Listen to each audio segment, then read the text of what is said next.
Kieran Setiya, Life is Hard, How Philosophy Can Help Us Find Our Way. Sadness, loss, regret. There are no quick fixes for life's universal problems.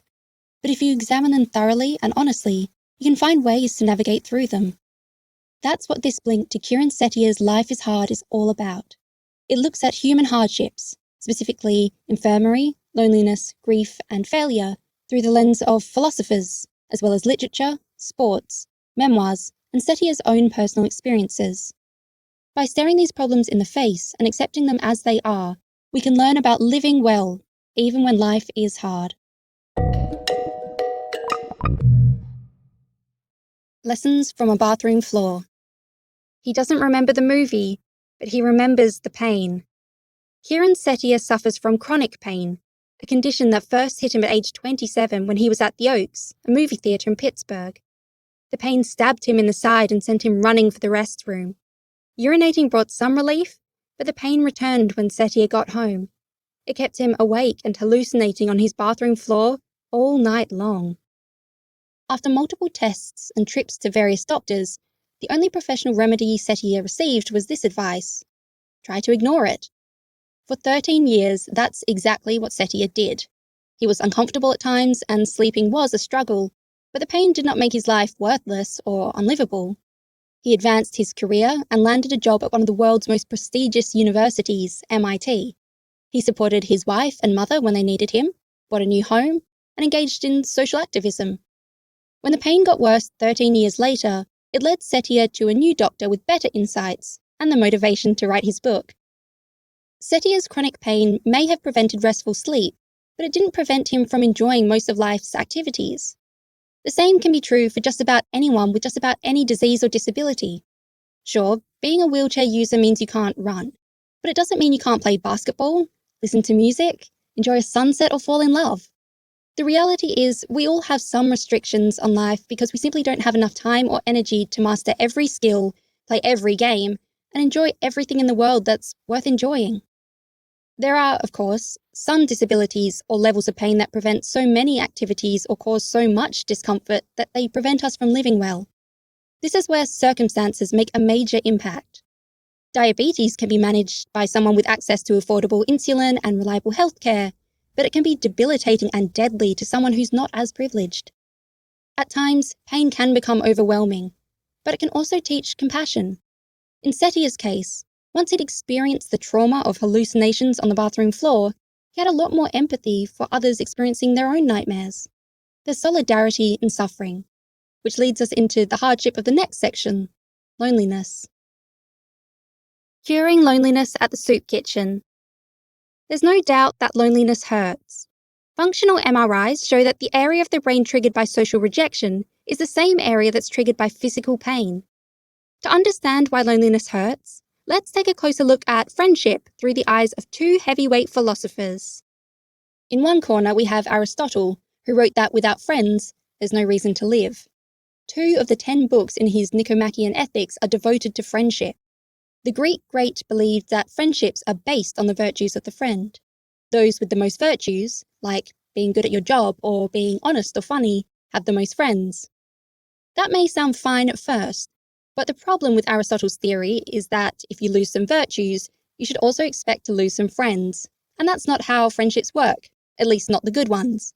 They last through thick and thin. We value our true friends no matter what. So as a sharp counterpunch to Aristotle, let's turn to the renowned Enlightenment philosopher Immanuel Kant, who said that all people have value regardless of their virtues. Kant calls this value dignity. Its opposite is price, or the value we attach to objects that can be replaced. Since we view our true friends, or romantic partners or family members, with this kind of unconditional love and respect, we can assume they view us the same way. This tells us why loneliness hurts. Being away from our friends deprives us of these life-affirming interactions. Worse, having no friends means our value or dignity isn't being appreciated. We feel like we're vanishing from the world, like we're the tree falling in the forest that doesn't make sound because no one is there to hear it. The cure for loneliness can be found in other people. This may seem obvious, but there's a catch. Your connection has to be oriented toward the other person, not in what they can do for you and your loneliness. So say hi to a neighbour, hold the door open for someone, or volunteer at the soup kitchen. These acts may not make you a lifelong friend, but they'll help you feel more connected to the world. And the more of these small steps you take toward connection, the farther away from loneliness you'll get. After love comes grief. Maybe you've heard about the stages of grief: denial, anger, bargaining, depression, acceptance. If you have, forget them. Grief doesn't appear in predictable steps. Instead, it comes in scattered waves that can change from day to day and person to person. The chaotic nature of grief is illustrated by The Unfortunates, written by the experimental British novelist B.S. Johnson. It was published in 1969, 4 years before Johnson died by suicide at the age of 40. The book is narrated by a journalist covering a soccer match in a city that triggers memories of a dead friend. Here's the experimental part. The novel consists of 27 booklets in a box that can be read in any order, except for first and last. Johnson is warning readers that grief doesn't have a straight storyline. It can twist and turn in unexpected directions every time it's opened. The rituals of mourning can give us structure to the chaos of grief, and the need for that can be seen across cultures.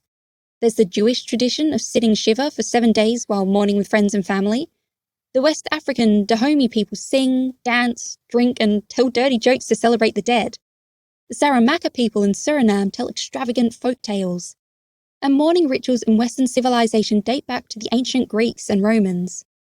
We need these rituals to help us cope with grief, because even though we understand death is inevitable, it still hurts, especially when we're talking about a loved one. French writer and Nobel laureate Annie Ernaux chronicled her mother's Alzheimer's disease and eventual death in the book I Remain in Darkness. Those were the last words Ernaux's mother ever wrote. Ernaux watched her mother lose her ability to eat, to control her bowels, to remember loved ones, and she hoped for her death. But when that merciful moment arrived, Ernaux was still overcome with grief. There's no doubt that grief causes pain, but it's a suffering that comes from loving and living well. The more friends you have, and the more love you share, the more you risk the suffering that will come when you inevitably lose those friends and that love. But it's a suffering we should hope to endure, not avoid. Don't focus on the failures.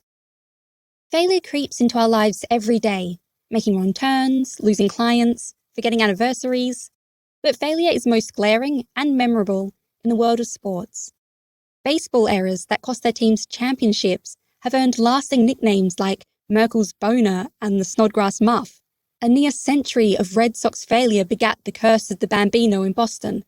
And Brooklyn Dodgers pitcher Ralph Branca was branded a failure when he gave up the shot heard round the world home run to Bobby Thompson that sent the New York Giants to the 1951 World Series. That famous home run and the men associated with it are the subject of Joshua Prager's The Echoing Green. He writes about Branca's large and loving family and Thompson's ambivalent father. Prager structures the book so the personal details interrupt the baseball details in odd places and jarring moments. It's another way of reminding us that lives and people are defined by a jumbled multitude of events, not just one. When we try to fit the story of our lives into a linear narrative, we set ourselves up for failure. Our lives are not steady tension rising to a perfect climax that will subside into a neat conclusion. They have fits and starts and thousands upon thousands of successes and failures. This infinite granular view of existence is captured in Nicholas Barker's novella The Mezzanine. The entire book takes place on an escalator during lunch hour. Its substance? Digressions on topics like shoelaces, urinals, straws, and childhood memories. Those are examples of all the little things that make life worth living, as opposed to some perfectly arched narrative. There are enough little things in just one lunch hour on one escalator to fill an entire book. This is not to say that we should forget ambitious goals or that results don't matter. We should strive for success. But while we do it, we should focus on the journey and not the destination. That maxim can be traced all the way back to the Bhagavad Gita, which tells us, motive should never be in the fruits of actions. By focusing on the process instead of the result, we can protect ourselves from the hardship of failure. In this blink to Life is Hard by Kieran Setiya, you've learnt that, even though suffering is inevitable, it doesn't have to keep you from living well. Illness or disability may stop you from enjoying some activities, but they can't stop you from enjoying all of them. Loneliness might leave you feeling hollow, but you can fill that void by caring for others. Grief hurts, but it's a pain that only comes after you felt true love, and you know the famous line of poetry from Alfred Lord Tennyson, "It's better to have loved and lost than never to have loved at all." Finally, while we all fail multiple times a day, we also succeed multiple times. Which one you focus on is up to you. Thanks so much for listening. Please leave us a rating or a comment. We always appreciate your feedback. See you in the next Blink!